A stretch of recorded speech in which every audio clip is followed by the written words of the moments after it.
What's your body temp? Is it 98.6? Because that's what we've got here with the Blood Oath, 98.6 proof.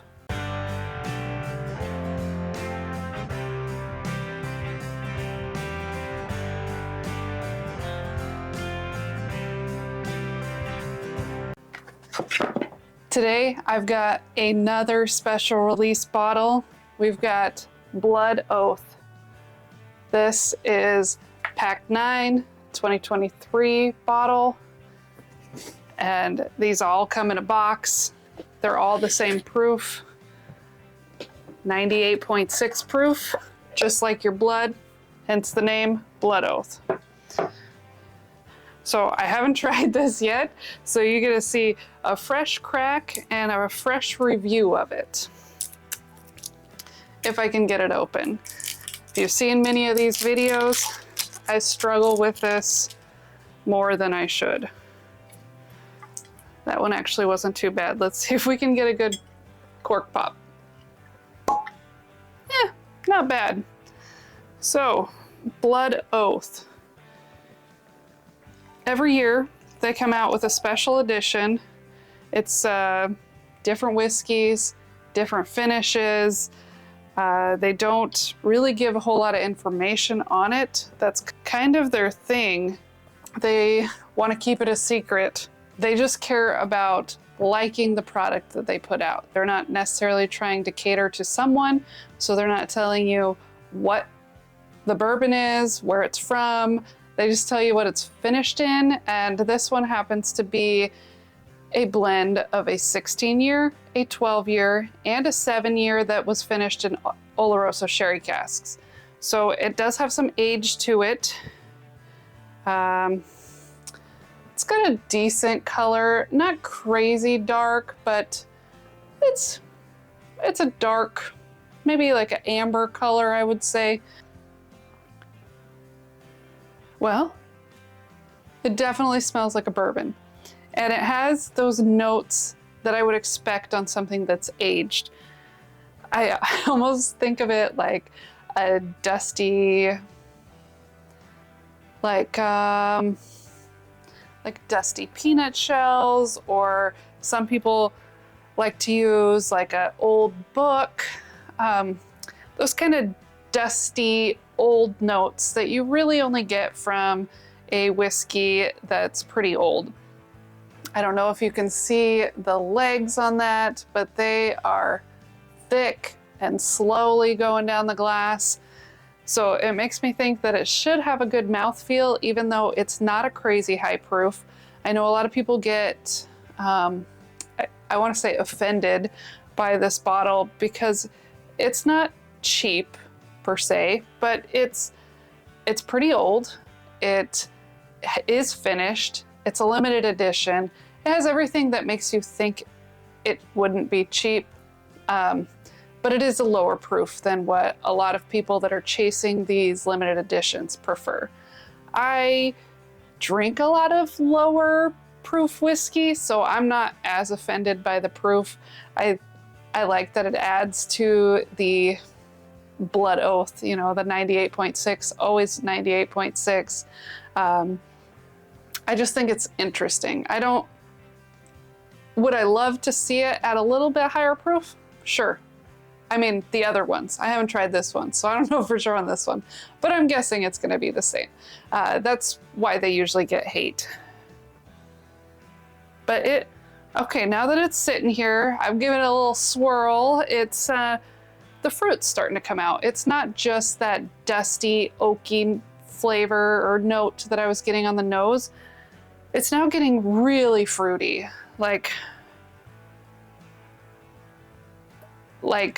you're in an orchard and there's just lots of different kinds of fruit. Not necessarily one type of fruit, but they're all very ripe, so you can smell them. I mean, that oak dusty note does seem to be the predominant note in the nose, but there is definitely a lot of ripe fruit in there as well. I mean, really what you're looking for is me to taste it, so let's go into it. Cheers.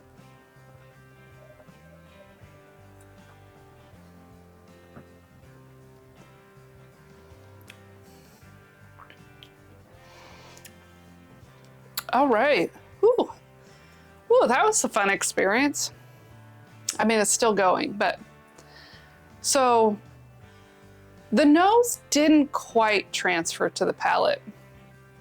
There is a lot more fruit on the palate than I was getting on the nose. It is like plums, like a fresh plum, I guess. Oh, I'm gonna have to go.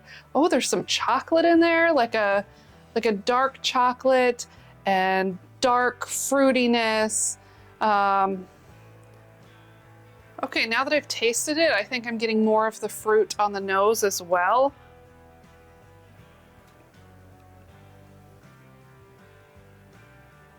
Yeah. Oh, that finish is really spicy. And so it doesn't come across as like low proof and thin. It leaves you with this good spiciness on the palate. So I'm guessing it's probably a high rye bourbon since it says it's a bourbon. I don't know for sure because I can't really find information on that, but it is spicy. It gives you all those tingles.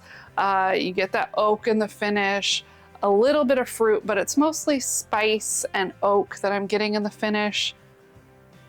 All in all, I'm actually more impressed than I thought I would be on this.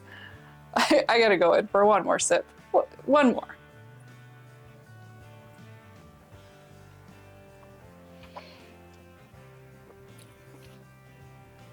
Yeah. That is enjoyable if you like oak and spice with some sweet fruit notes. I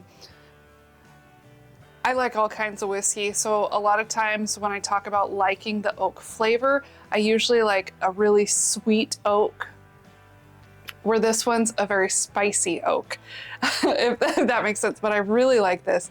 It makes it come across as proofier. It has a good mouthfeel. The finish is longer than I would expect. There's a lot of age notes on there. There's fruitiness. I think this one particular is geared towards people that like more of the spicy bourbons. I would not recommend this to someone that wants the like most sweet, syrupy bourbons because they might not like that spicy and like dark chocolate and fruit and oak that this one has. It's well balanced. There's no bitter notes. There's nothing that seems like it wasn't blended well. I think they did a very good job on this.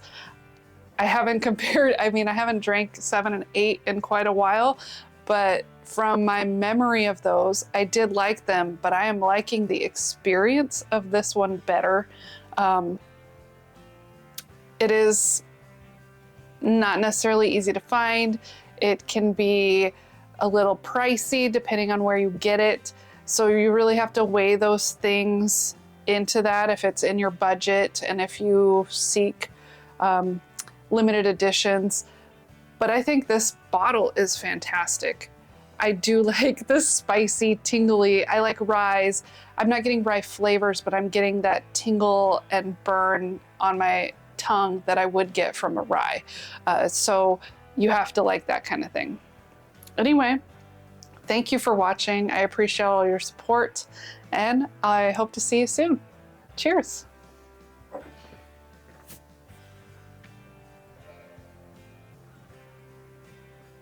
Mm.